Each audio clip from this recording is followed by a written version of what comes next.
여보세요? 112죠? 신고할 일이 있어서요. 어떤 일이신가요? 저희 아이 학교 앞에 매일 수상한 할아버지가 앉아 있어요. 아이들을 계속 쳐다봐요. 하지만 아무도 몰랐습니다. 그 할아버지가 30년 동안 품고 살아온 아픈 사연을 말이에요. 오늘 사연 시작하기 전에 구독과 좋아요 꼭 눌러주세요. 구독과 좋아요는 무료니까요. 서울 변두리 낡은 주택가 아침 8시가 되면 어김없이 한 노인이 나타납니다. 김성도 할아버지, 올해 75이죠. 손때 묻은 중절모를 반듯하게 눌러쓰고 천천히 걸음을 옮겨 초등학교 정문 앞 낡은 벤치에 자리를 잡습니다. 또 오셨네요. 지나가는 동네 아주머니들이 수군거리는 소리가 들립니다만 성도는 아무것도 듣지 못한 듯 조용히 벤치에 앉아 학교 정문만 바라보죠. 시계 바늘이 8시 반을 가리키면 아이들이 하나둘 나타나기 시작합니다. 파란 가방을 맨 여자아이가 깡충깡충 뛰어가고 늦잠 잔 남자아이가 허둥지둥 달려가고 엄마 손을 꼭 잡은 작은 아이가 조심조심 걸어갑니다. 성도의 눈이 그 모든 아이들을 따라갑니다. 한 명도 놓치지 않으려는 듯이요. 특히 긴 생머리를 한 여자아이가 지나갈 때면 성도의 시선이 더욱 간절해집니다. 아이가 학교 문을 들어서는 순간까지 시선을 떼지 못하죠. 그러고는 가만히 손수건을 꺼내 눈가를 훔칩니다. 할아버지, 왜 울어요? 한 아이가 궁금해하며 다가오지만 성도는 그저 고개만 끄덕일 뿐 말을 하지 않습니다. 아이는 이내 친구들과 함께 학교 안으로 사라지고 성도는 혼자 남겨지죠. 성도의 얼굴에는 깊은 그리움과 함께 묘한 죄책감이 스쳐 지나갑니다. 주름진 손으로 벤치 모서리를 꼭 잡고 마치 무언가를 버티듯 견디고 있어요. 동네 사람들의 시선은 점점 예리해집니다. 커피숍 사장 김 사장은 창문 너머로 성도를 내려다보며 걱정스러운 표정을 짓고 슈퍼 아주머니는 다른 손님들과 속삭이며 고개를 흔들어댑니다. 성도가 매일 같은 시간에 나타나 같은 자리에 앉아 있는 모습이 점점 더 수상하게 느껴지는 거예요. 저 노인네, 요즘 매일 학교 앞에 앉아 있어. 뭔가 이상하지 않아? 그러게 말이야. 혹시 애들한테 나쁜 마음이라도 있는 거 아니야? 요즘 세상이 너무 험하니 불안해. 그러게 나도 불안해. 왜 매일 저기 앉아 있는 거야? 누가 좀 뭐라고 해야 하는 거 아니야? 맨날 가만히 앉아서 애들만 쳐다보고 있다니까. 정말 소름 끼쳐. 사람들의 수군거림이 점점 커져갑니다. 성도가 지나갈 때마다 사람들은 거리를 두고 피해가기 시작했어요. 택시기사 박 씨도, 문구점 할머니도, 심지어 같은 연배의 노인분들까지도 성도를 이상한 눈으로 바라봅니다. 하지만 성도는 그 모든 시선과 속삭임을 견디며 매일 같은 자리를 지킵니다. 아침 등교 시간이 끝나면 성도는 천천히 일어나 집으로 돌아갑니다. 걸음걸음마다 무거운 마음이 묻어나죠. 때로는 뒤돌아서 학교를 한 번 더 바라보고 때로는 그냥 고개를 떨구고 터덜터덜 걸어가기도 해요. 성도의 집은 반지하 단칸방입니다. 습기가 차서 벽지 모서리가 들떠 있고 형광등 하나가 깜빡거리며 희미한 불빛을 내뿜습니다. 오래된 장롱 하나, 낡은 밥상 하나, 그리고 벽에 걸린 액자 하나가 전부죠. 그 액자 안에는 초등학교 교복을 입은 여자아이의 사진이 들어 있습니다. 환하게 웃고 있는 아이의 모습을 보며 성도는 또다시 눈물을 닦습니다. 미영아, 아빠가 오늘도 잘 지켜봤단다. 너처럼 생긴 아이가 있더구나. 참 예쁘게 웃으면서 학교에 들어가더라. 혼잣말처럼 중얼거리는 성도의 목소리에는 깊은 그리움과 애절함이 묻어납니다. 사진 속 아이는 성도를 닮아 눈이 크고 웃을 때 눈썹이 초승달처럼 구부러집니다. 성도는 그 사진을 쓰다듬으며 라면 하나로 점심을 때웁니다. 입맛도 없고 목도 잘 넘어가지 않지만 억지로 먹습니다. 사진 옆에는 오래된 달력이 걸려 있어요. 빨간 펜으로 동그라미 친 날짜들이 보이는데 모두 30년 전 날짜들입니다. 성도는 가끔 그 날짜들을 보며 깊은 한숨을 내쉬죠. 오후 2시가 되면 성도는 다시 벤치로 향합니다. 하교 시간을 기다리는 거예요. 성도에게는 일종의 의식 같은 것이 되었어요. 3시 반이 되면 아이들이 우르르 나오거든요. 그 모습을 보는 것이 성도의 하루 중 가장 소중하고 간절한 시간입니다. 아이들의 웃음소리, 뛰어가는 발걸음소리, 친구들과 나누는 제잘거림이 성도의 귓가에 달콤하게 들려옵니다. 아이들이 하나씩 나올 때마다 성도는 마치 누군가를 찾는 듯한 표정을 짓습니다. 긴 머리 여자아이가 나오면 더욱 간절한 눈빛으로 바라보고 그 아이가 멀어져 갈 때까지 시선을 떼지 못해요. 마치 놓치면 안 되는 소중한 무언가를 지키려는 듯이 말입니다. 하지만 동네 사람들의 시선은 날이 갈수록 차가워집니다.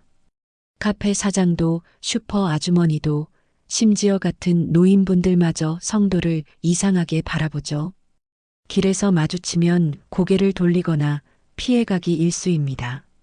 성도가 슈퍼에 들어가면 다른 손님들이 불편해하는 기색이 역력해요.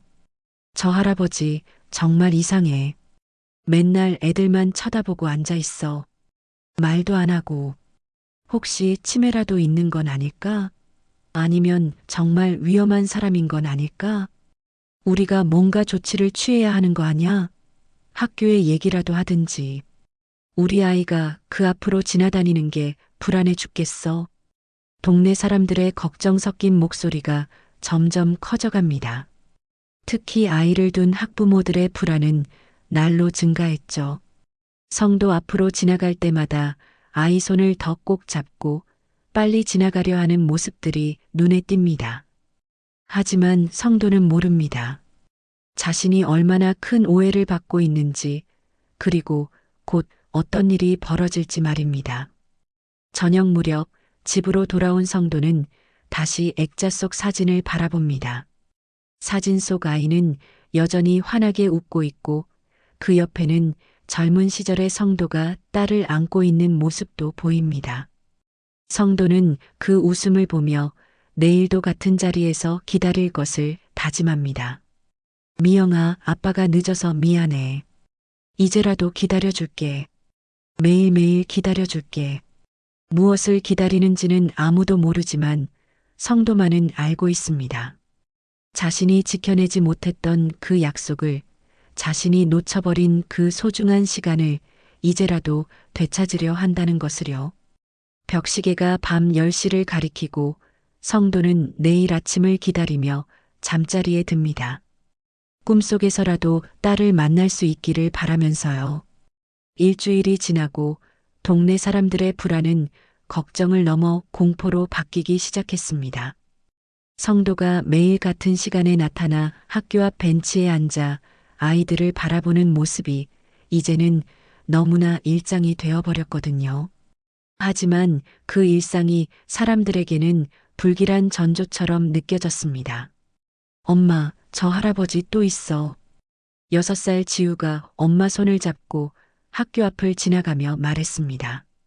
지우 엄마 박미라는 아이의 말에 깜짝 놀라며 성도를 힐끔 쳐다보죠. 성도는 여전히 조용히 앉아 아이들이 학교로 들어가는 모습을 바라보고 있었어요. 그의 손에는 낡은 손수건이 꼭 쥐어져 있고 때때로 그것으로 눈가를 훔치곤 했습니다. 지우야, 저쪽으로 가지 마. 빨리 학교 들어가자. 박미라는 아이의 손을 더 꼭 잡고 성도로부터 멀리 돌아서 학교로 향했습니다. 다른 학부모들도 마찬가지였어요. 성도가 앉아있는 쪽을 피해서 아이들을 데리고 다니기 시작했죠. 심지어 아이들 스스로도 성도를 보면 무서워하며 엄마 뒤로 숨는 모습을 보이기 시작했어요. 성도는 그런 시선들을 모르는 척했지만 사실 다 느끼고 있었습니다. 사람들이 자신을 피하는 것도, 수군거리는 것도, 심지어 무서워하는 것도 말이에요. 아이들이 자신을 보고 도망가는 모습을 볼 때마다 가슴이 찢어지는 것 같았어요. 하지만 그럼에도 불구하고 벤치를 떠날 수는 없었어요. 이곳이 성도에게는 마지막 희망이자 속죄의 장소였으니까요. 여보세요, 학교죠? 학부모인데요. 좀 이상한 일이 있어서 전화드렸어요. 박미라가 집에 돌아가자마자 학교에 전화를 걸었습니다. 목소리에는 떨림이 묻어났어요. 매일 우리 학교 앞에 앉아 계시는 할아버지가 계신데 뭔가 수상해 보여요. 애들만 계속 쳐다보고 계시거든요. 말도 안 하시고 그냥 가만히 앉아서 아이들 움직임을 다 지켜보세요. 세상이 험하니까 걱정이 돼서요. 학교에서 조치를 좀 취해 주셨으면 좋겠습니다. 박미라만이 아니었습니다.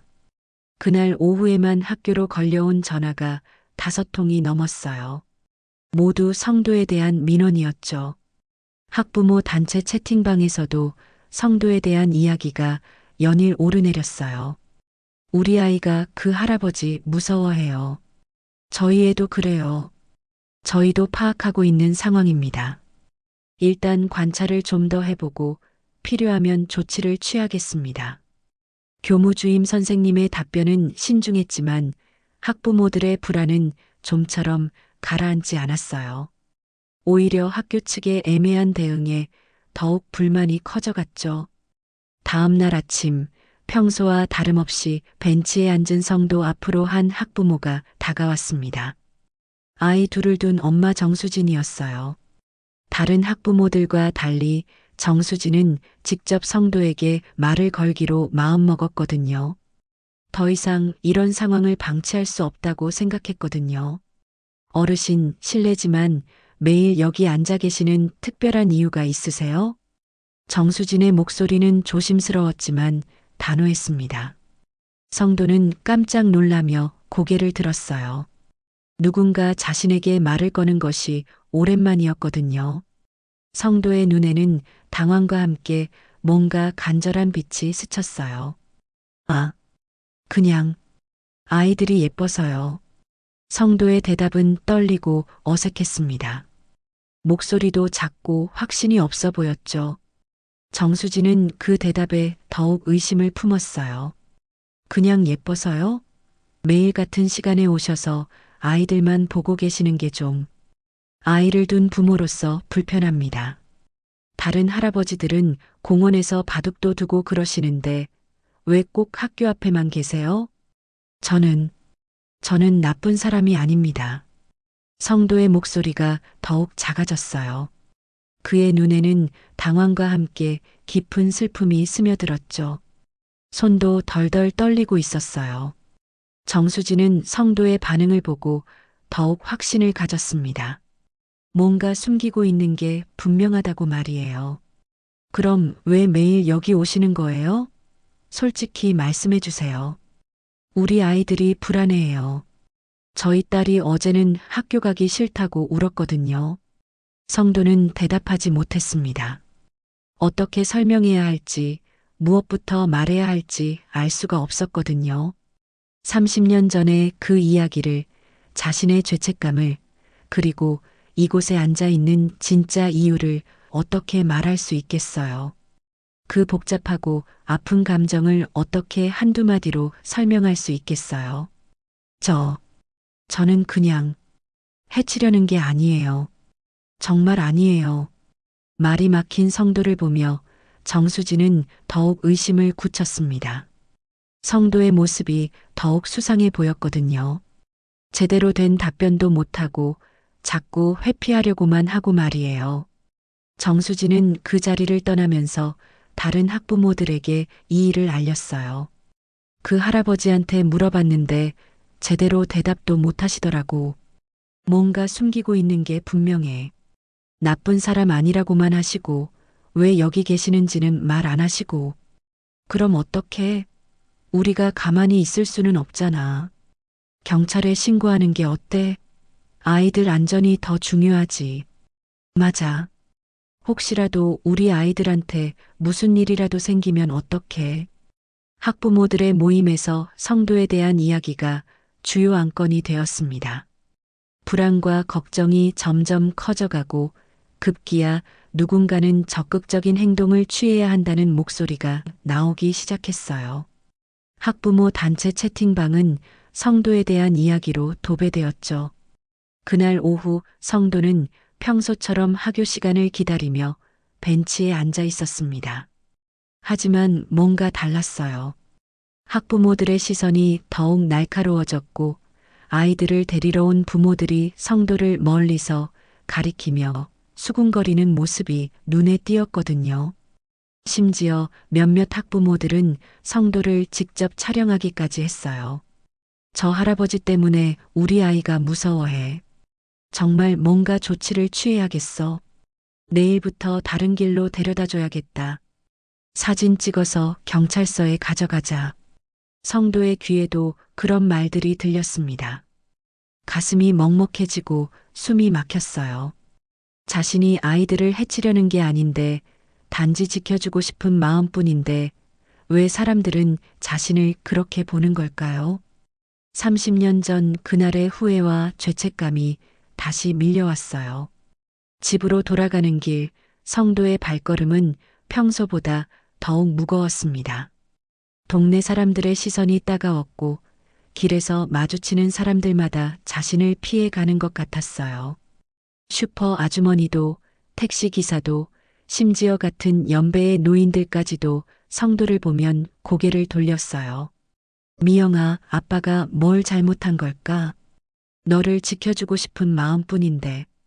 집에 돌아와 사진을 보며 중얼거리는 성도의 목소리에는 깊은 절망이 묻어났습니다. 사진 속 미영이는 여전히 환하게 웃고 있었지만 성도의 마음은 점점 어두워져 갔어요. 라면도 목에 넘어가지 않았고 잠도 오지 않았죠. 다음 날 아침 성도가 평소처럼 벤치에 앉으려 하자 한 학부모가 다가왔습니다. 어르신, 죄송하지만 다른 곳에 앉으시면 안 될까요?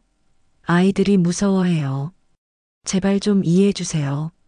성도는 말없이 고개를 떨궜습니다. 하지만 자리를 뜨지는 않았어요. 떠날 수 없었거든요. 이곳이 성도에게는 마지막 남은 연결고리였으니까요. 미영이와의 마지막 약속을 지킬 수 있는 유일한 장소였으니까요. 학부모의 요청을 거절하는 성도를 보며 사람들의 의심은 확신으로 바뀌었습니다. 그리고 마침내 누군가 결정적인 행동을 취하기로 마음먹었어요. 더 이상 참고 있을 수 없다고 생각한 거죠. 여보세요, 112죠? 신고할 일이 있어서 전화드렸습니다. 박미라의 목소리는 떨리고 있었지만 결연했습니다. 더 이상 참을 수 없다고 판단한 거죠. 다른 학부모들과 상의한 끝에 내린 결정이었어요. 저희 동네 초등학교 앞에 매일 수상한 할아버지가 앉아 있어요. 아이들만 계속 쳐다보고 왜 그러시냐고 물어봐도 제대로 대답도 안 하고 정말 불안해요.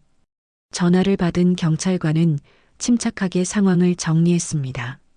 언제부터 그런 일이 있었나요? 벌써 2주 넘었어요. 매일 아침 8시부터 오후 4시까지 비가 와도 눈이 와도 꼭 그 자리에 앉아 있어요. 정말 이상해요. 30분 후 파출소에서 순찰차 한 대가 출동했습니다. 경찰관 2명이 내려서 성도가 앉아 있는 벤치로 천천히 다가왔어요. 성도는 평소와 다름없이 조용히 앉아 아이들의 하교를 기다리고 있었습니다. 어르신. 경찰관의 부름에 성도는 깜짝 놀라며 뒤돌아봤습니다. 파란 제복을 입은 2명의 경찰관이 서 있는 모습을 보자 얼굴이 하얗게 질렸어요. 저는 아무것도 안 했는데요. 성도의 목소리는 떨렸습니다. 경찰관 중 연장자인 김순경이 부드럽게 말을 건넸어요. 아무도 어르신이 뭘 잘못했다고 하지 않았습니다. 다만 학부모들이 걱정을 해서 확인차 나온 거예요. 무슨 이유로 매일 이곳에 앉아 계시는지 여쭤봐도 될까요? 성도는 입술을 꽉 다물고 대답하지 않았습니다. 어떻게 말해야 할지, 무엇부터 설명해야 할지 모르겠었거든요. 30년 전에 그 아픈 기억을 어떻게 낯선 사람에게 털어놓을 수 있겠어요. 어르신, 대답해 주세요. 학부모들이 많이 불안해하고 있어요. 김순경의 목소리가 조금 더 단호해졌습니다. 하지만 성도는 여전히 말이 없었어요. 그저 주머니 속 낡은 사진을 만지작거릴 뿐이었죠. 그때 학교에서 아이들이 우르르 쏟아져 나왔습니다. 학교 시간이 된 거예요. 성도의 눈이 번뜩였고 아이들을 바라보는 그의 시선이 한층 간절해졌습니다. 경찰관들은 그 모습을 놓치지 않았어요. 저기 봐, 또 애들 쳐다보네. 정말 수상해. 주변에 모여든 학부모들이 수군거렸습니다. 성도를 둘러싼 사람들의 시선은 점점 더 날카로워졌어요. 아이들도 무슨 일인지 궁금해하며 이쪽을 바라봤습니다. 어르신, 답변해 주시지 않으면 저희도 곤란합니다. 젊은 경찰관이 좀 더 강한 어조로 말했습니다. 성도는 그제야 떨리는 손으로 주머니에서 사진 한 장을 꺼냈어요. 30년 된 낡은 사진이었습니다. 초등학교 교복을 입은 여자아이가 환하게 웃고 있는 모습이 담겨 있었죠. 제 딸입니다. 성도의 목소리는 간신히 들릴 정도로 작았어요. 경찰관들이 사진을 자세히 들여다봤습니다. 딸이요? 그럼 따님을 기다리시는 거예요? 아니에요. 그냥. 성도는 말을 잇지 못했습니다. 어떻게 설명해야 할지 모르겠었거든요. 죽은 딸을 기다린다고 말할 수도 없고 30년 전의 죄책감 때문이라고 말할 수도 없었어요. 김순경이 사진을 더 자세히 살펴봤습니다. 그런데 뭔가 이상했어요. 사진 속 아이가 입고 있는 교복이 현재 이 학교 교복과 달랐거든요. 디자인도 색깔도 완전히 다른 옛날 스타일이었어요. 어르신, 이 사진이 언제 찍힌 거예요? 그건 성도가 당황하며 대답을 피하려 하자 김순경은 직감적으로 뭔가 잘못됐다는 것을 느꼈습니다. 사진 속 교복은 최소 20-30년은 된 것 같았거든요. 어르신, 솔직히 말씀해 보세요. 이 아이가 정말 어르신 따님이에요? 이거 언제 찍힌 사진이에요? 주변 사람들의 시선이 더욱 집중됐습니다. 학부모들도 아이들도 지나가던 동네 사람들도 모두 이 상황을 지켜보고 있었어요. 성도는 점점 더 위축되어 갔습니다. 30년 전입니다. 성도가 간신히 입을 열었습니다. 그 순간 주변이 술렁였어요. 30년 전이라고? 그럼 지금 몇 살인데? 이상하다, 뭔가 이상해. 사람들의 수군거림이 커졌습니다. 경찰관들도 당황했어요. 30년 전 사진을 들고 다니며 매일 학교 앞에 앉아 있다니 정상적인 행동이 아니라고 생각했거든요. 어르신, 따님이 지금 어디 계신데요? 김순경의 질문에 성도는 고개를 푹 숙였습니다. 눈물이 뚝뚝 떨어져서 사진 위로 떨어졌어요. 죽었습니다. 30년 전에. 그 말을 듣는 순간 주변이 조용해졌습니다. 하지만 곧 다시 웅성거림이 시작됐어요. 그럼 왜 여기 앉아 있는 거야? 죽은 딸을 여기서 기다린다고? 정신이 이상한 거 아니야? 사람들의 반응은 동정보다는 의심과 불안이었습니다. 성도의 행동이 더욱 이상하게 느껴진 거죠. 경찰관들도 난처한 표정이었어요. 어르신, 일단 파출소에 가서 얘기를 더 들어볼게요. 김순경이 성도의 팔을 살짝 잡았습니다. 성도는 저항하지 않았어요. 그럴 힘도 의지도 남아있지 않았거든요. 저는 나쁜 사람이 아닙니다. 정말 아니에요. 성도의 절규 같은 외침이 학교 앞에 울려 퍼졌습니다. 하지만 사람들의 시선은 여전히 차갑고 의심스러웠어요. 아이들도 무서워하며 부모 뒤로 숨었습니다. 순찰차 문이 열리고 성도가 뒷자리에 앉았습니다. 창문 너머로 보이는 사람들의 얼굴은 모두 경계와 안도의 표정이었어요. 드디어 그 수상한 할아버지가 잡혀갔다는 안도감 말이에요. 드디어 잡혀갔네. 아유, 다행이다. 매일 마음 졸였는데. 근데 저 할아버지 정신병인가? 30년 전에 죽은 딸을 아직까지 기다리는 거야? 순찰차가 출발하며 성도는 마지막으로 학교를 바라봤습니다. 아이들이 여전히 문 앞에서 놀고 있었어요. 그 모습을 보며 성도의 눈에서 다시 눈물이 흘러내렸습니다. 파출소로 향하는 길, 성도는 사진을 꼭 쥐고 있었습니다.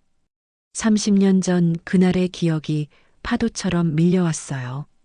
미영이가 마지막으로 했던 말, 아빠, 오늘도 학교 끝나고 와서 기다려줘라는 그 말이 귓가에 맴돌았습니다.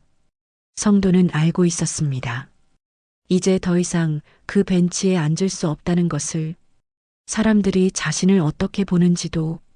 하지만 그럼에도 불구하고 포기할 수 없었어요. 미영이와의 마지막 약속을 지켜야 했거든요. 파출소 조사실의 차가운 형광등 불빛 아래 성도는 작은 의자에 웅크리고 앉아 있었습니다. 손에 쥔 사진은 이미 눈물로 얼룩져 있었고 30년 동안 간직해온 그 사진이 이렇게 많은 사람들 앞에 공개될 줄은 몰랐어요. 어르신, 성함이 어떻게 되시죠? 김순경이 부드럽게 물었습니다. 성도는 고개를 들지 못한 채 작은 목소리로 대답했어요. 김성도입니다. 나이는요? 75입니다. 김순경은 조서를 작성하며 계속 질문했습니다. 성도의 주소, 가족관계, 직업 등 기본적인 인적사항들을 하나씩 확인해 나갔어요. 성도는 묻는 말에만 짧게 대답할 뿐 자세한 설명은 하려 하지 않았습니다. 그럼 이제 본론으로 들어가겠습니다. 왜 매일 학교 앞에 앉아 계셨나요? 성도는 한동안 침묵했습니다. 어떻게 시작해야 할지, 무엇부터 말해야 할지 알 수가 없었거든요. 30년 전에 그 아픈 기억을 낯선 사람에게 어떻게 털어놓을 수 있겠어요. 딸 때문입니다. 아까 돌아가셨다고 하셨는데 맞나요? 네. 30년 전에. 성도의 목소리가 점점 작아졌습니다. 김순경은 뭔가 깊은 사연이 있다는 것을 직감했어요. 하지만 학부모들의 민원도 무시할 수 없는 상황이었죠. 그때 파출소 문이 열리며 박미라를 비롯한 학부모 몇 명이 들어왔습니다. 신고를 한 당사자들이 직접 확인하러 온 거예요. 어떻게 됐나요? 그 할아버지가 정말 이상한 사람인가요? 박미라의 목소리에는 불안과 함께 확신에 찬 어조가 섞여 있었습니다. 김순경은 난처한 표정을 지었어요. 아직 조사 중입니다만 큰 문제는 없어 보입니다. 다만 뭐요? 죽은 딸을 기다린다면서 매일 학교 앞에 앉아 있었다면서요? 이게 정상인가요? 박미라의 목소리가 높아졌습니다. 다른 학부모들도 동조했어요. 맞아요. 우리 아이들이 얼마나 무서워했는데요. 정신병원에 입원시켜야 하는 거 아니에요? 또 나타나면 어떡해요? 우리 아이들 안전은 누가 책임져요? 성도는 그 말들을 듣고 있었습니다. 정신병자, 이상한 사람, 위험한 사람. 모든 단어들이 가슴에 비수처럼 꽂혔어요. 자신이 그런 존재가 되어버렸다는 현실이 너무나 아팠습니다. 제발, 그만해 주세요. 성도가 간신히 입을 열었습니다. 학부모들이 성도를 쳐다봤어요. 저는 정말 나쁜 사람이 아닙니다. 아이들을 해치려고 한 게 아니에요. 그럼 왜 매일 거기 앉아 계셨어요? 죽은 딸을 기다린다는 게 정상적인 행동인가요? 정수진이 따져 물었습니다. 성도는 눈물을 훔치며 사진을 다시 꺼냈어요. 이 아이가 제 딸 미영입니다. 30년 전에 교통사고로 성도의 목소리가 떨렸습니다. 그날의 기억이 다시 선명하게 떠올랐거든요. 그날 미영이가 말했어요. 아빠, 오늘도 학교 끝나고 와서 기다려줘라고. 그런데 저는 회사에 일이 있어서 못 갔어요. 학부모들의 표정이 조금씩 변하기 시작했습니다. 성도의 진심 어린 고백에 뭔가 느끼는 게 있었거든요. 그런데 그날 미영이가 사고를 당했어요. 학교 앞 횡단보도에서 저를 기다리다가 성도가 흐느끼기 시작했습니다. 30년 동안 억눌러왔던 감정이 터져 나왔어요.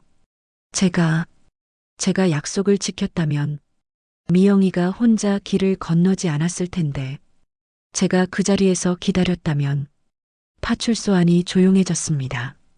학부모들도 성도의 이야기를 듣고 있었어요. 어떤 이는 눈시울을 붉히고 어떤 이는 고개를 돌렸습니다. 그래서 매일 그 자리에서 기다리는 겁니다. 늦었지만 이제라도 약속을 지키고 싶어서. 김순경도 마음이 무거워졌습니다. 단순한 민원 사건이라고 생각했는데 이렇게 깊은 사연이 있을 줄은 몰랐거든요. 하지만 박미라는 여전히 경계심을 늦추지 않았습니다. 그런 사연이 있다고 해서 우리 아이들을 불안하게 만드는 게 정당화되는 건 아니잖아요. 딸을 그리워하는 건 이해하지만 다른 방법이 있을 거 아니에요. 맞아요. 할아버지 마음은 이해하지만 우리 아이들도 소중해요. 다른 학부모들도 박미라의 의견에 동조했습니다. 성도의 사연에 동정은 하지만 그렇다고 해서 자신들의 아이들을 위험에 노출시킬 수는 없다는 입장이었어요. 어르신, 학부모들 말씀도 일리가 있습니다. 따님을 그리워하는 마음은 충분히 이해하지만 다른 방법을 찾으시는 게 좋을 것 같아요. 김순경이 조심스럽게 말했습니다. 성도는 고개를 끄덕였어요.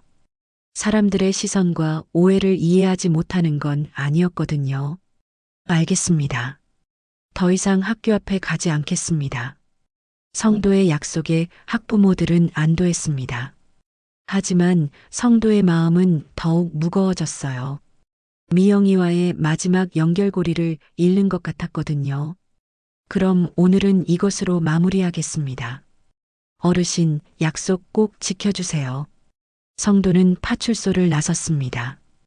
해는 이미 져가고 있었고 거리에는 퇴근하는 사람들로 붐볐어요. 하지만 성도의 걸음은 무거웠습니다. 집으로 돌아가는 길, 성도는 학교 앞을 지나쳤습니다. 그 벤치를 보며 한동안 서 있었어요.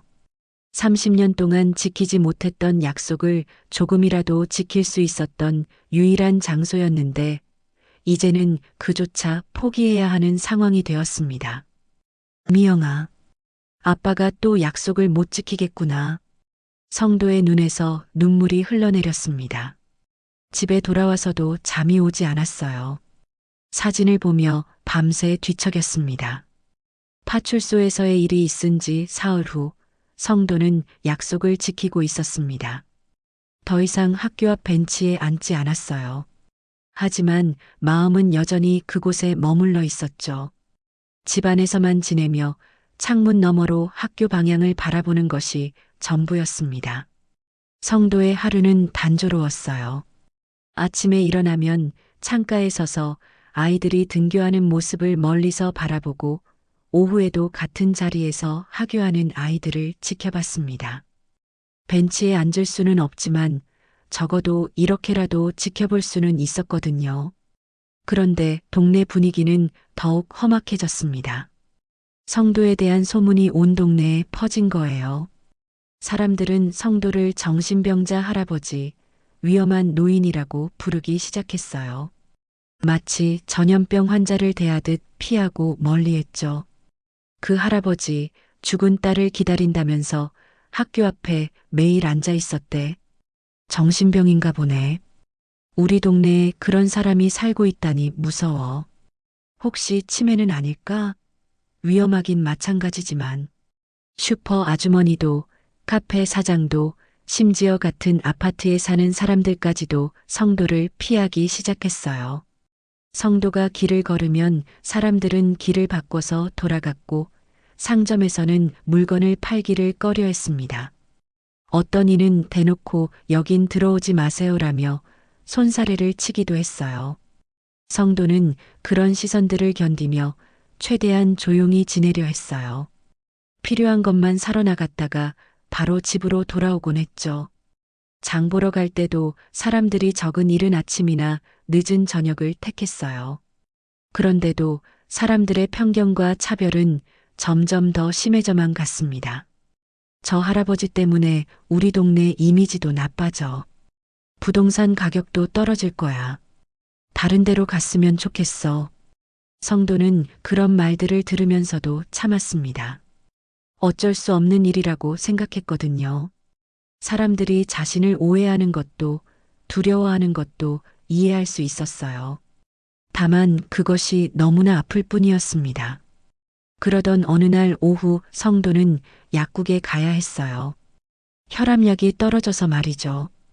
평소보다 늦은 시간에 나갔는데 마침 학교 시간과 겹쳤습니다. 성도는 최대한 학교와 멀리 떨어진 길로 돌아가려 했어요. 하지만 아무리 피해 다녀도 이 작은 동네에서는 한계가 있었죠. 결국 학교 근처를 지날 수밖에 없었습니다.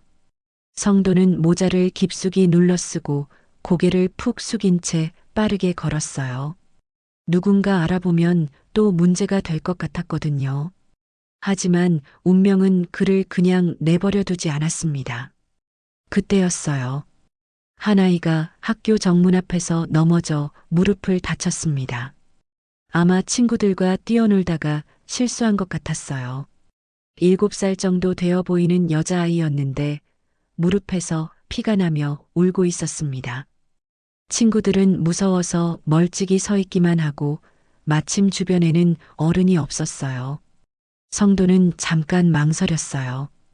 도와주고 싶었지만 자신이 나서면 오히려 문제가 될 것 같았거든요. 하지만 아이가 너무 아파하는 모습을 보고 있을 수 없었어요. 30년 전 미영이가 다쳤을 때의 기억이 떠올랐거든요. 괜찮니? 어디 다쳤니? 성도가 아이에게 다가가 한쪽 무릎을 땅에 대고 앉았습니다. 아이는 눈물을 흘리며 성도를 올려다봤어요. 무서워하기보다는 도움을 청하는 눈빛이었죠. 무릎이 아파요. 피가 나요. 아이고, 피가 많이 나네. 잠깐만 기다려. 성도는 주머니에서 깨끗한 손수건을 꺼내 아이의 무릎을 살짝 눌러 지혈해 주었어요. 30년 전 미영이가 다쳤을 때 해주던 것처럼 말이죠. 손길은 할아버지답게 부드럽고 따뜻했어요. 아직 아프지? 하지만 이제 피는 그쳤으니까 괜찮을 거야. 성도는 아이의 머리를 쓰다듬어 주었습니다. 아이는 울음을 그치고 성도를 바라봤어요. 감사해요, 할아버지. 이제 좀 나을 거야. 집에 가서 엄마한테 보여드리고 약 발라달라고 해. 알겠지? 아이는 고개를 끄덕였습니다. 성도의 따뜻한 손길과 목소리에 안정을 찾은 거예요. 성도도 오랜만에 마음이 따뜻해졌습니다. 이런 순간이 그리웠거든요. 누군가를 도와줄 수 있다는 것, 필요한 존재가 될 수 있다는 것이 이렇게 소중한 줄 몰랐어요. 그런데 바로 그 순간이었습니다. 저기 봐. 그 할아버지가 애를 만지고 있어. 학교에서 막 나온 한 학부모가 큰 소리로 외쳤습니다. 성도와 아이를 보자마자 놀란 거예요. 성도가 아이 곁에 무릎을 꿇고 있는 모습이 수상하게 보인 것 같았어요. 뭐 하는 거야? 애한테서 떨어져. 다른 학부모들도 달려왔습니다. 성도는 깜짝 놀라며 황급히 일어섰어요. 손에는 아직 피가 묻은 손수건이 들려 있었죠. 아, 아니에요. 이 아이가 넘어져서 다쳤기에 도와준 거예요. 뭐라고? 당신이 애를 다치게 했다고? 손에 피까지 묻혀가지고. 아니에요. 저는 그냥 도와준 거예요. 이 아이가 넘어져서 무릎을 다쳐서. 하지만 학부모들은 성도의 말을 믿지 않았습니다. 오히려 더욱 의심했어요. 피가 묻은 손수건, 아이 곁에 무릎을 꿇고 있던 모습, 모든 것이 의심스러워 보였거든요. 맞지? 저 노인이 애를 건드렸어. 경찰서에 갔다 와서도 정신을 못 차렸네. 이번에는 현행범이야. 빨리 112 신고해. 상황은 순식간에 악화됐습니다. 학부모들이 성도를 둘러싸고 비난했어요. 성도는 황당하고 억울했지만 어떻게 해야 할지 몰랐습니다. 점점 더 많은 사람들이 모여들었고 모두 성도를 비난하는 눈빛이었어요. 다친 아이가 작은 목소리로 말했어요. 할아버지가 도와주셨어요. 제가 넘어져서 아팠는데 할아버지가 착하게. 하지만 아이의 말은 어른들의 큰 소리에 묻혔습니다. 애가 뭘 알아? 이 할아버지가 얼마나 위험한 사람인지 모르지? 속아선 안 돼. 나쁜 사람들이 다 그렇게 착한 척하는 거야. 성도는 점점 더 절망적이 됐어요. 선의로 도와준 일이 오히려 독이 되어 돌아온 거죠. 다쳐서 아파하는 아이를 그냥 지나치지 못해 도와준 것인데 그것마저 범죄로 몰리다니요. 곧 경찰차가 도착했습니다. 또다시 김순경이 나왔어요. 그는 성도를 보고 깊은 한숨을 쉬었습니다. 어르신, 약속 안 지키시면 어떡해요? 저는 약속 지켰습니다. 학교 앞에 앉지 않았어요. 그냥 지나가다가 아이가 다쳐서 도와준 것 뿐이에요. 성도의 목소리에는 절규가 섞여 있었습니다. 하지만 아무도 성도의 말을 믿지 않았어요. 이미 위험한 노인이라는 선입견이 굳어져 있었거든요. 거짓말하지 마세요. 우리가 두 눈으로 똑똑히 봤다고요. 박미라가 흥분해서 소리쳤습니다. 애를 넘어뜨리고 만지고 있었어. 손에 피까지 묻히고. 아니에요. 저는 정말. 제발 믿어주세요. 성도의 절규는 사람들의 비난 소리에 묻혔습니다. 주변에 모인 사람들은 모두 성도를 비난하는 눈빛이었어요. 이번에는 확실히 처벌해 주세요. 우리 아이들 안전을 위해서 감옥에 넣어야 해. 이런 위험한 사람은. 김순경은 어쩔 수 없이 성도를 연행했습니다. 성도는 저항하지 않았어요. 이미 모든 게 무의미해 보였거든요. 진실을 말해도 아무도 믿지 않는 세상에서 더 이상 무슨 말을 할 수 있겠어요. 순찰차 안에서 성도는 창밖을 바라봤습니다. 사람들이 안도하며 박수를 치는 모습, 아이들이 무서워하며 부모 뒤로 숨는 모습, 모든 것이 성도에게는 칼날 같았습니다. 미영아, 아빠가 또 잘못한 것 같구나. 너를 지켜주기는커녕 다른 아이들까지 무서워하게 만들었어. 성도의 눈에서 눈물이 흘러내렸습니다. 이번에는 정말 끝인 것 같았어요. 이번에는 단순한 조사가 아니었습니다. 성도는 유치장에 수감되었어요. 차가운 철창 안에서 성도는 무릎을 껴안고 앉아 있었습니다. 김성도 씨, 면회 나왔습니다. 간수의 말에 성도는 고개를 들었습니다. 누가 자신을 면회 오겠어요? 가족도 없고 친구도 없는 자신을 말이에요. 면회실로 나가보니 뜻밖에도 김순경이 앉아 있었습니다. 어르신, 안녕하세요. 김순경의 표정은 복잡했어요. 며칠 동안 이 사건을 조사하면서 뭔가 이상하다는 생각이 들었거든요. 순경님, 저는 정말 아무것도 안 했습니다. 성도의 목소리는 쉬어 있었어요. 며칠 동안 제대로 먹지도 못하고 잠도 못 잤거든요. 어르신, 제가 좀 이상한 걸 발견했습니다. 김순경이 조심스럽게 말을 꺼냈어요. 그날 아이를 도와주신 일 말인데요. CCTV를 확인해 봤는데 성도의 눈이 번뜩였습니다. 아이가 먼저 넘어진 게 맞더라고요. 어르신이 그 아이를 도와주신 것도 확실하고요. 김순경은 며칠 동안 주변 상가와 학교의 CCTV 영상을 모두 확인했어요. 성도의 무죄를 입증할 수 있는 결정적인 증거였죠. 그럼 저는, 네, 누명을 쓰신 겁니다. 곧 풀어드릴 예정이에요. 하지만 성도는 기뻐하지 않았어요. 오히려 더 슬퍼 보였습니다. 풀려나 봤자 사람들이 저를 계속 그런 눈으로 볼 텐데요. 김순경도 그 말에 할 말이 없었어요. 한번 박힌 선입견은 쉽게 지워지지 않으니까요. 어르신, 그런데 정말 궁금한 게 있어요. 30년 전 따님 이야기 말이에요. 성도는 한동안 입을 열지 않았어요. 그리고 천천히 이야기를 시작했습니다. 미영이는 제 외동딸이었어요. 아내가 일찍 죽어서 딸이랑 둘이서 살았어요. 성도의 목소리에는 깊은 그리움이 묻어났습니다. 미영이는 정말 착한 아이였어요. 아빠 걱정만 하고 아빠가 늦게 들어와도 항상 기다렸어요. 김순경은 조용히 성도의 이야기를 들었어요. 그날도 미영이가 말했어요. 아빠, 오늘도 학교 끝날 때 와서 기다려줘라고. 매일 하는 말이었어요. 제가 회사에서 늦게 나올 수 있으니까 학교 앞에서 기다리라고 했거든요. 성도의 눈에서 눈물이 흘러내렸습니다. 그런데 그날 회사에서 급하게 회의가 생겼어요. 부장님이 꼭 참석하라고 하셔서 그때는 전화도 없을 때라서 연락을 하지 못했어요. 김순경은 이미 이야기의 끝을 짐작할 수 있었어요. 성도가 흐느끼기 시작했습니다. 미영이는 1시간, 2시간. 친구들은 다 집에 갔는데도 저를 기다린 거예요.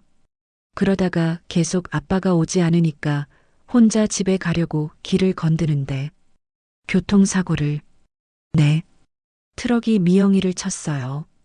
병원에 실려갔지만 이미 늦었어요. 김순경은 가슴이 먹먹해졌습니다.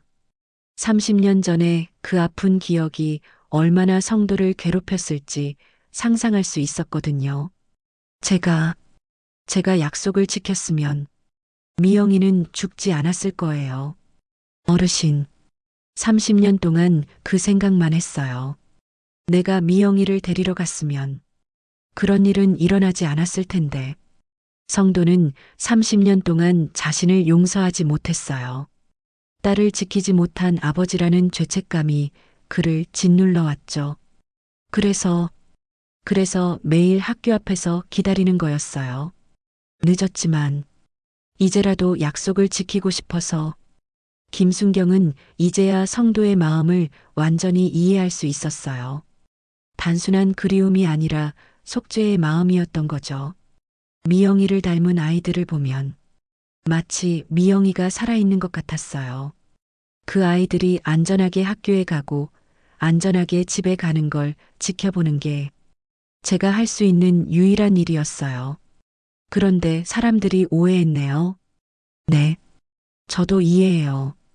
이상해 보였을 거예요. 죽은 딸을 기다리는 늙은이가. 성도는 쓸쓸히 웃었습니다. 어르신, 이런 마음으로 아이들을 지켜보셨다는 걸 사람들이 알아야 돼요. 오해를 풀어야 한다고요. 하지만 성도는 고개를 흔들었어요. 아니에요. 이미 늦었어요. 사람들 마음속에 박힌 인상은 바뀌지 않아요. 김순경은 안타까웠지만 성도의 말이 맞다는 것을 알고 있었어요. 한번 찍힌 낙인은 쉽게 지워지지 않으니까요. 그럼 어르신은 앞으로 어떻게 하실 생각이세요? 성도는 한동안 생각에 잠겼어요. 그리고 천천히 입을 열었습니다. 모르겠어요. 정말 모르겠어요. 김순경이 면회를 마치고 나간 후 성도는 다시 혼자가 되었어요. 유치장의 차가운 바닥에 누워 천장을 바라봤습니다. 미영아, 아빠가 너를 지키려 했는데 오히려 더 큰 실수를 했구나. 성도는 자신의 선의가 오해받는 현실이 너무나 마음 아팠어요. 하지만 동시에 이해도 했습니다. 사람들 입장에서는 의심할 만했으니까요. 다음 날 성도는 석방되었어요. CCTV 영상이 그의 무죄를 입증했거든요. 하지만 마음은 전혀 가벼워지지 않았습니다. 오히려 더 무거웠어요. 집으로 돌아가는 길, 동네 사람들의 시선은 여전히 차가웠어요. 여전히 의심하는 눈빛이었습니다. 저 할아버지 또 풀려났네. 왜 풀려났지? 불안하게. 성도는 그런 시선들을 견디며 집에 도착했어요. 벽에 걸린 미영이 사진은 여전히 환하게 웃고 있었습니다. 미영아, 아빠는 이제 어떻게 해야 될까? 성도는 깊은 고민에 빠졌어요. 석방된 지 일주일이 지났지만 성도의 삶은 전혀 나아지지 않았습니다. 오히려 더 악화되었어요. 동네 사람들은 여전히 성도를 의심하는 눈으로 바라봤고 아이들은 성도만 보면 도망가기 바빴습니다. 무죄 판정을 받았지만 사람들의 인식은 바뀌지 않았어요. 오히려 증거 부족으로 풀려난 것이라며 더욱 경계심을 키웠죠. 저 할아버지 증거 부족으로 풀려난 거라던데 진짜 무죄인지 의심스러워. 요즘 법이 너무 관대하잖아. 우리가 더 조심해야 해. 또 무슨 일이 생길지 모르니까. 아이들한테 더 단단히 당부해야겠어. 저런 사람 근처에는 가지도 말라고. 성도는 하루 종일 집 안에만 있었어요. 나갈 이유도 나갈 용기도 없었거든요. 마트에서 장을 볼 때도 사람들의 수군거림이 들렸고 길에서는 대놓고 피해 다니는 사람들을 봤어요. 심지어 택배 기사조차 문 앞에 물건을 놓고 빨리 도망가듯 떠나곤 했습니다. 창문 너머로 보이는 학교도 이제는 그냥 건물일 뿐이었습니다.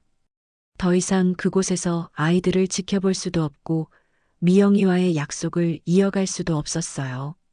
성도는 마치 세상으로부터 완전히 격리된 것 같은 기분이었습니다. 밤이면 성도는 미영이 사진을 보며 혼잣말을 했어요. 미영아, 아빠가 너를 지키려 했는데 이게 다 무슨 소용이야. 사람들은 아빠를 나쁜 사람으로만 보는구나. 그런데 어느 날 성도에게 뜻밖의 전화가 걸려왔습니다. 여보세요, 김성도 씨죠? 낯선 여자 목소리였어요. 성도는 조심스럽게 대답했습니다. 요즘 들어 전화 받는 것도 무서워졌거든요. 혹시 또 비난하는 전화는 아닌지 걱정이 됐어요. 네. 그런데 누구시죠? 저는 KBS 시사 프로그램 PD 이미경이라고 합니다.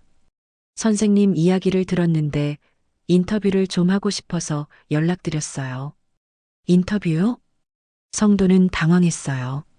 자신 같은 사람을 왜 인터뷰하려 하는지 이해할 수 없었거든요. 더구나 지금 상황에서는 더욱 그랬어요. 네, 선생님의 진실한 이야기를 사람들에게 알리고 싶어요. 많은 사람들이 오해하고 있는 것 같아서요. 진짜 사연을 들어보니 정말 가슴 아픈 이야기더라고요. 하지만 성도는 단호히 거절했어요. 죄송합니다. 저는 그런 걸 원하지 않아요. 더 이상 사람들 관심받고 싶지 않아요. 선생님, 이대로 계속 오해받으며 사시려고요? 진실을 말할 기회입니다.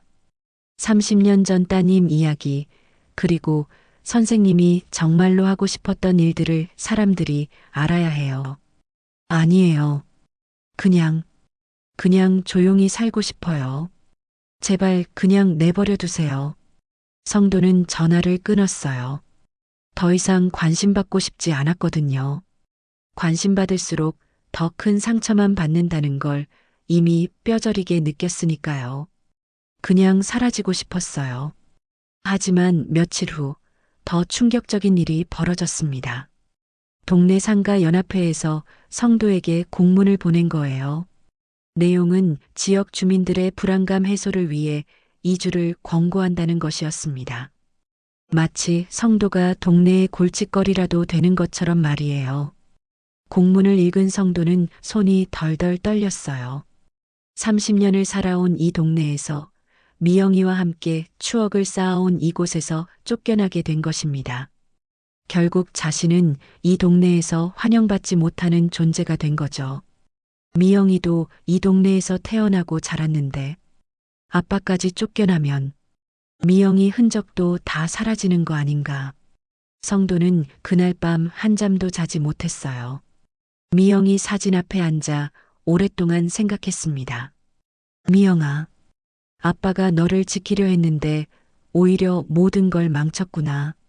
아빠가 너를 기다린다고 했는데 결국 아빠 때문에 다른 아이들이 무서워하게 됐어. 성도는 자신이 얼마나 어리석었는지 깨달았어요. 30년 전의 죄책감에 사로잡혀 살아온 자신이 결국 다른 사람들까지 불행하게 만든 것입니다. 선이었지만 방법이 잘못됐던 거죠. 다음 날 아침 성도는 결심했어요. 마지막으로 한 번만 학교를 보고 싶었습니다. 이제 정말로 이 동네를 떠날 것이니까요. 미영이와 함께했던 추억들과도 이제 작별해야 했어요. 새벽 5시, 아직 아무도 나오지 않은 시간에 성도는 집을 나섰어요. 학교 앞 그 벤치에 마지막으로 앉아보고 싶었습니다. 30년 전 미영이가 자신을 기다렸던 그 자리에서 말이에요. 벤치에 앉은 성도는 30년 전의 기억을 떠올렸어요. 미영이가 이 길을 깡충깡충 뛰어가며 학교로 향하던 모습, 학교 시간에 자신을 기다리며 서 있던 모습, 가리고 마지막으로 사고를 당한 그 순간까지 모든 기억이 파노라마처럼 스쳐 지나갔습니다. 미영아, 아빠가 미안하다. 정말 미안해. 30년 전에도 너를 지켜주지 못했고 지금도 너를 기리는 방법을 제대로 찾지 못했어. 성도가 울고 있을 때 누군가가 다가왔습니다. 돌아보니 김순경이었어요. 어르신, 여기 계셨군요. 순경님, 어떻게? 걱정되어서 댁에 갔더니 안 계시더군요. 혹시나 해서 이곳에 왔어요. 어르신이 가장 마음 둘 곳이 여기일 것 같아서요. 김순경이 성도 옆에 조심스럽게 앉았어요. 어르신, 이주하신다고 들었습니다. 네. 더 이상 여기 있을 수 없어요. 사람들이 싫어하니까요. 제가 있으면 모두가 불편해하잖아요. 그렇게 떠나시면 안 됩니다. 김순경의 목소리에는 간절함이 묻어 있었어요. 어르신의 진짜 이야기를 사람들이 알아야 해요. 오해를 풀어야 한다고요. 어르신이 얼마나 순수한 마음으로 아이들을 지켜보셨는지 말이에요. 이미 늦었어요. 사람들 마음은 바뀌지 않아요. 한번 박힌 인상은. 그때 학교에서 선생님 한 분이 나왔습니다. 일찍 출근한 담임 선생님이었어요. 성도와 김순경을 보고 궁금해하며 다가왔습니다. 어르신이 그분이시군요. 선생님은 30대 초반의 젊은 여선생님이었어요. 저는 2학년 담임 박선영입니다. 어르신 이야기를 들었어요. 성도는 고개를 숙였어요. 또 다른 비난이 쏟아질까봐 무서웠거든요. 하지만 박선영 선생님의 목소리는 따뜻했어요. 어르신, 제가 그날 다친 아이의 담임이에요. 성도가 깜짝 놀라며 고개를 들었어요. 그 아이가 계속 말하더라고요. 할아버지가 도와주셨다고, 착한 할아버지라고. 아이는 거짓말을 안 해요. 박선영 선생님이 성도의 손을 따뜻하게 잡았어요. 어르신, 제가 들은 이야기가 사실이라면 정말 대단한 아버지세요. 30년 동안 따님을 그리워하시고 다른 아이들이 그런 일을 당하지 않도록 지켜주려 하신 마음. 저는 진심으로 감사합니다. 성도의 눈에서 눈물이 흘러내렸어요. 오랜만에 들어보는 따뜻한 말이었거든요. 하지만 이제 다른 방법을 찾으셔야 해요. 어르신의 그 마음을 다른 사람들이 오해하지 않게 표현할 수 있는 방법을 말이에요. 김순경도 거들었어요. 어르신, 도망가지 마세요. 당당히 맞서세요. 진실은 언젠가 밝혀지거든요. 성도는 두 사람의 말에 깊이 생각에 잠겼어요. 정말로 이대로 도망가는 것이 답일까요? 아니면 다른 방법이 있을까요? 미영이라면 뭐라고 했을까요? 해가 떠오르자 아이들이 하나둘 등교하기 시작했어요. 성도는 벤치에서 천천히 일어났습니다. 선생님, 순경님, 저에게 시간을 주세요. 좀 더 생각해 볼게요. 성도는 집으로 돌아갔어요. 하지만 이번에는 절망이 아니라 희미한 희망을 품고 있었습니다. 혹시 정말로 다른 방법이 있을까요? 자신의 마음을 올바르게 표현할 수 있는 방법이? 3일 후 성도는 마침내 결심을 내렸습니다. 도망가지 않기로 한 거예요. 박선영 선생님과 김순경의 말이 계속 머릿속에 맴돌았거든요. 미영이라면 아빠가 도망가기를 원하지 않을 것 같았어요. 성도는 KBS PD 이미경에게 전화를 걸었습니다. 저, 김성도입니다. 며칠 전에 인터뷰 제안해 주셨는데, 어르신, 마음 바뀌신 건가요? 네. 제 이야기를 해보고 싶어요. 사람들이 오해하고 있는 것 같아서요. 일주일 후 성도는 방송국 스튜디오에 앉아 있었습니다. 30년 만에 자신의 이야기를 세상에 털어놓는 자리였어요. 떨리는 손으로 미영이 사진을 꼭 쥐고 있었습니다. 시청자 여러분 안녕하세요. 오늘은 한 아버지의 특별한 사연을 들려드리겠습니다. PD 이미경이 성도를 소개했어요. 성도는 천천히 자신의 이야기를 시작했습니다. 30년 전, 제가 회사 회의 때문에 딸과의 약속을 못 지켰습니다. 미영이는 매일 저를 기다렸거든요. 학교 끝나고 아빠가 데리러 올 때까지. 성도의 목소리가 떨렸지만 끝까지 이야기했어요. 미영이의 사고, 30년간의 죄책감, 그리고 학교 앞에서 아이들을 지켜본 이유까지 모든 것을 솔직하게 말했습니다. 저는 미영이에게 했던 약속을 지키고 싶었어요. 늦었지만 이제라도 아이들이 안전하게 학교에 가고 안전하게 집에 가는 걸 지켜보고 싶었거든요. 방송이 나간 후 성도는 집에서 조용히 반응을 기다렸어요. 과연 사람들이 자신의 마음을 이해해 줄까요? 첫 번째 변화는 박선영 선생님으로부터 시작되었습니다. 방송을 본 선생님이 성도에게 제안을 했거든요. 어르신, 저희 학교에서 아이들에게 안전교육을 해주시면 어떨까요? 어르신만큼 아이들 안전을 진심으로 걱정하시는 분은 없을 것 같아서요. 성도는 깜짝 놀랐어요. 제가 그런 걸 할 수 있을까요? 물론이에요. 어르신의 진심이 아이들에게도 전해질 거예요. 그렇게 성도의 새로운 삶이 시작되었습니다. 일주일에 2번 학교에 가서 아이들에게 교통안전 교육을 하기 시작한 거예요. 처음에는 어색했지만 아이들은 점점 성도를 따르기 시작했어요. 할아버지, 안녕하세요.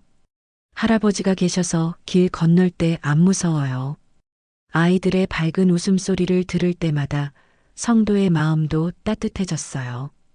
이런 방법으로도 아이들을 지킬 수 있다는 걸 알게 된 거죠.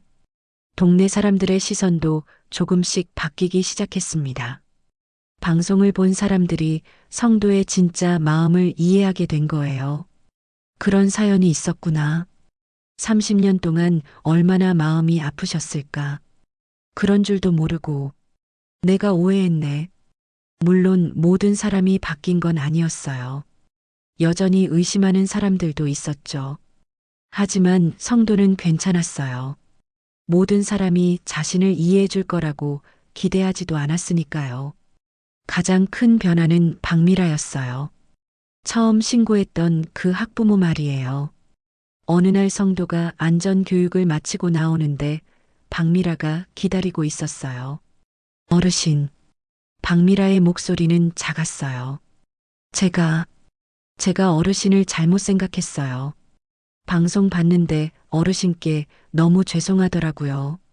아니에요. 당연히 걱정되셨을 거예요. 제가 너무 편견을 가지고 봤어요. 죄송해요. 박미라가 고개를 숙였어요. 성도는 손을 저었어요. 아이고, 아니에요. 아이를 지키려는 엄마 마음 저도 이해해요. 그날부터 박미라는 성도의 안전 교육을 적극적으로 도와주기 시작했어요. 다른 학부모들도 점점 협력하기 시작했죠. 6개월이 지나자 성도는 이 동네에서 없어서는 안 될 사람이 되었어요. 안전지킴이 할아버지라고 불리며 아이들과 학부모들의 사랑을 받게 된 거죠. 어느 날 성도는 그 벤치에 앉아 아이들의 하교를 지켜보고 있었어요. 이제는 당당히 앉을 수 있었거든요. 아이들이 성도에게 인사하며 지나갔어요. 할아버지, 안녕히 계세요. 내일도 와주세요. 할아버지 덕분에 안전하게 다닐 수 있어요. 할아버지가 맨날 여기 계셔서 좋아요. 성도는 아이들의 목소리를 들으며 눈시울이 붉어졌어요.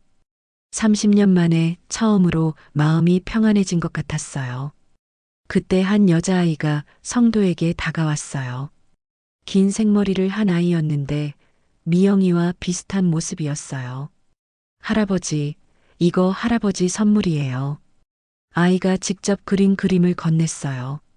그림에는 성도와 아이들이 함께 웃고 있는 모습이 그려져 있었고 위에는 고마워요, 할아버지라고 적혀 있었어요. 고마워. 정말 고마워. 성도가 아이의 머리를 쓰다듬어 주었어요. 아이는 환하게 웃으며 친구들과 함께 집으로 향했어요. 성도는 그림을 보며 혼잣말했어요. 미영아, 이제 아빠가 제대로 하고 있는 거 맞지? 너를 지켜주지는 못했지만 다른 아이들은 잘 지켜주고 있어. 이게 아빠가 너에게 할 수 있는 마지막 약속이야. 해가 지고 있었어요. 성도는 벤치에서 일어나 집으로 향했습니다. 오늘도 무사히 하루를 마친 아이들을 생각하며 마음이 따뜻해졌어요. 집에 도착한 성도는 미영이 사진 앞에 앉았어요. 그리고 아이가 준 그림을 사진 옆에 조심스럽게 붙였습니다.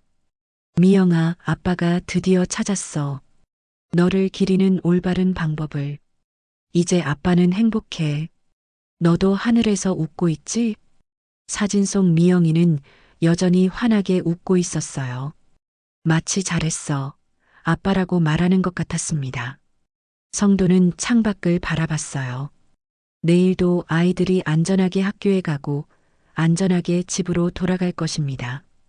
그리고 성도는 그 모든 순간을 지켜볼 거예요. 이번에는 당당하게 사랑받는 할아버지로서 말이에요. 30년 만에 성도는 진정한 평안을 찾았습니다.